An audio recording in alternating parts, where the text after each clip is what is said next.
Hi, welcome to our 213 video assignment. I'm Ava. I'm Cole. And I'm Maggie. And we decided to do our research on ice baths. So, ice baths are commonly used for post-exercise recovery, where the body's immersed in cold water at approximately 10 degrees Celsius. This technique is widely used to reduce delayed onset muscle soreness, also known as DOMS, after intense physical activities such as rugby, running, weight training, things like that. Ice baths cause blood vessels to constrict, reducing blood flow to muscles and decreasing inflammation. Reduced blood flow during the ice bath helps flush out lactic acid and other waste products, contributing to faster recovery. The cold helps reduce muscle soreness after intense exercise, potentially improving recovery time. Ice baths also trigger the release of endorphins and norepinephrine, which can improve mood, reduce stress, and enhance mental clarity. Some studies suggest ice baths may help protect against neurodegenerative diseases by boosting the body's stress response.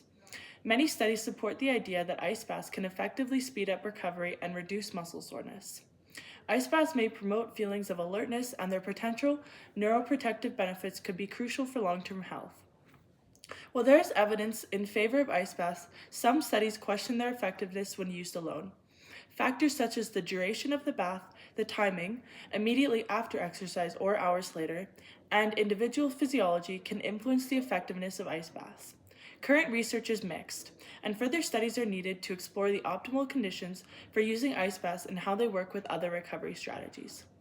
Understanding the long-term benefits and potential downsides of frequent use is important. Ice baths can be an effective tool for recovery, but may not be the best solution for everyone in every situation. It's important to consider individual needs, the type of exercise, and recovery goals when incorporating ice baths into a recovery plan. A significant amount of research has been conducted on ice baths, but the findings are often inconsistent. Some studies suggest that ice baths may help decrease delayed onset muscle soreness and inflammation by constricting blood vessels and slowing down metabolic activity. For example, one study had participants complete 2 identical 30-minute cycling sessions, followed by either a 10-minute room temperature recovery or a 5-minute ice bath. Results showed that while lipid peroxidation markers rose after exercise in both groups, they were notably lower 40 minutes post-recovery in those who used cold water, indicating that antioxidant defenses were likely counteracting oxidative stress, inflammation, and muscle damage. Additional potential benefits of ice baths include the stimulation of endorphin production, a decrease in cortisol levels, and possible relief from anxiety.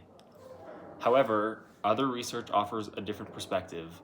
A study published in the Journal of Physiology tracked 9 young men who performed single-leg resistance exercises and had their blood tested at multiple points: before exercise, immediately after, and several intervals afterward, up to 48 hours.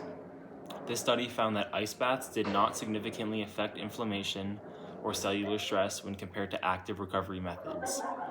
Despite the conflicting evidence, many researchers agree that ice baths might still offer short-term pain relief, potentially due to placebo effects. Some studies argue that ice baths may not be justified during training phases, warning that they could even interfere with muscle adaptation and growth. However, for athletes involved in high-intensity competitions requiring quick recovery times, ice baths might still be an effective strategy to reduce soreness. When doing the research on ice baths, we found many positive, negative, and neutral effects that the ice baths had on the body. After analyzing the research that we had done, we saw the many weaknesses and the strengths that each article had, which may have skewed the results of the findings on ice baths. Some weaknesses included inadequate time duration, the stress factor of being told how to recover, as well as negative attitudes found towards ice baths.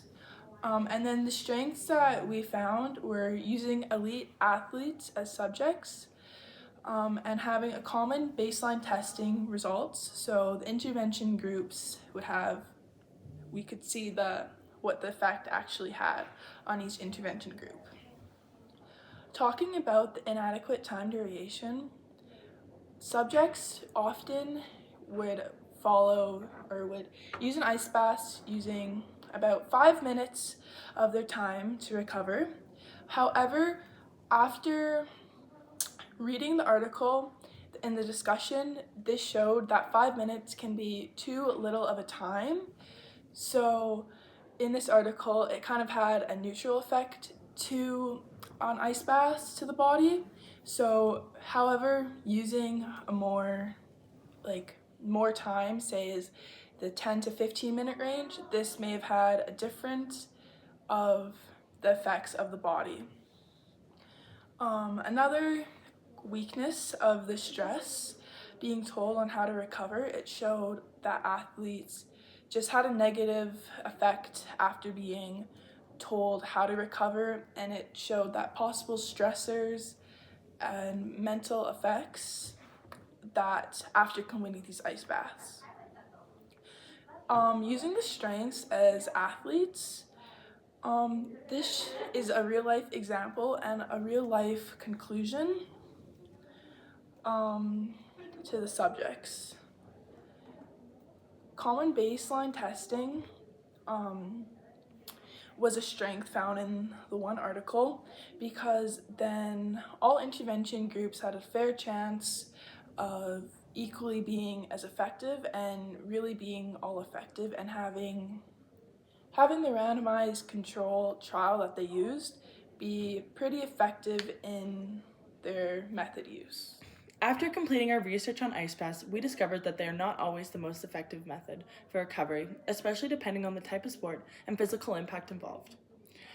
Ice baths were found to have little or no effect on athletes engaged in high-impact sports, such as football or rugby, where the body experiences a significant amount of physical stress and trauma.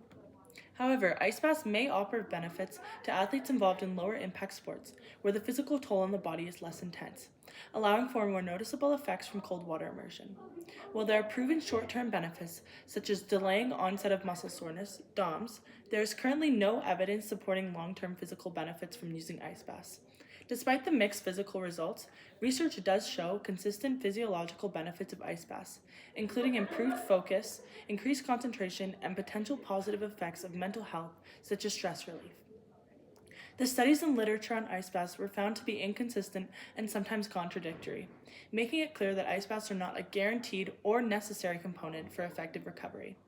Overall, the effectiveness of ice baths appears to be highly individualized, depending on factors such as the type of sport, the intensity of activity, the athlete's personal physiological response, and their own preference for recovery goals.